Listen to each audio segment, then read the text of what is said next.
عزیز بیننده تلویزیون اینترنتی آشیانه، به سلسله معرفی آثار و نشرات اینک شما را با اثر دیگری آشنا می سازیم.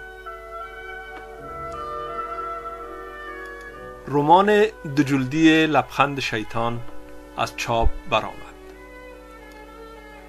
بله بیننده عزیز، سخن از لبخند شیطان و نویسنده توانا، مبتکر، متفکر، مطرح و محبوب کشور ما دکتر ببرک ارغند است که از 30 سال به این سو می نویسد و آثارش جایگاه والای در ادبیات داستانی کشور ما دارد.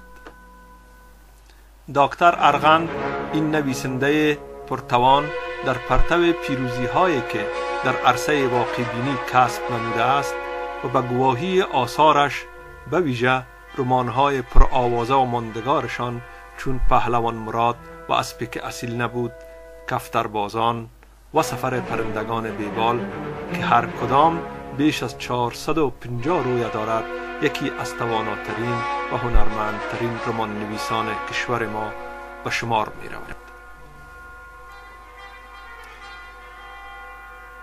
در رمان پهلوان مراد می خوانیم: اسبان بزکش با عصبانیت فش می زدند و انبوه نفس گرم دم بدم از منخرین منبسط شدهشان بیرون می زد. صدای دندانهایشان می آمد که به هم می خوردند و دهنه خیش را قرچ قرچ می جویدند.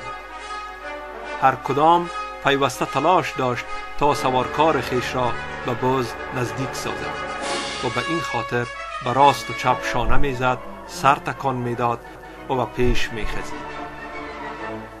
آنهایی که شلاق خورده بودند دمهایشان را با دردمندی میان پاهای خیش فرو برده بودند و با یک عصبیت شیه می کشیدند و به جلو می خزیدند.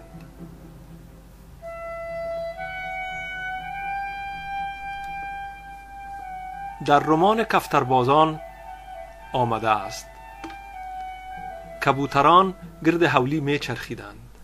لالو تور را در جایش گذاشته بود و عینالله همچنان که شانه‌اش را به دیوار کفترخانه تکیه داده بود برایش می گفت: بمان که بشینند.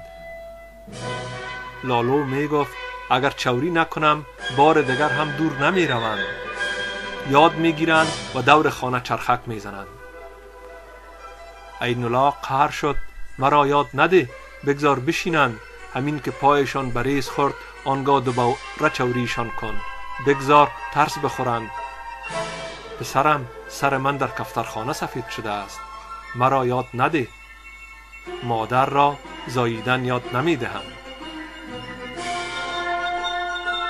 و به همین ترتیب در سفر پرندگان بیبال می بینیم دشت که در تمام تاریکی فرو رفته بود هو می زد و قطار زنان به اشباه شبیه بودند که دست جمعی سوی جهنم گام بر می داشتند. فاصله هایشان از یکدیگر خیلی کوتاه بود. خاله از تاریکی ترسیده بود. گمان می کرد که تنه درختان هیاکل بدمنظر و ترس آور اجنه و ارواحی است که برای بلعیدن وی قابو دادند و هر لحظه نزدیک و نزدیکتر می آیند تا دل و جگر وی را بیرون بیاورند. گمان می کرد که کوه‌ها حیوانات درنده اند که برای شکار کردن وی در دل تاریکی کشک می دهند. دوستان عزیز، لبخند شیطان مانند سایر آثار این نویسنده گرانقدر گوشه از زندگی و زیسته های مردم کشور ما را آیینه‌وار بازتاب می دهد.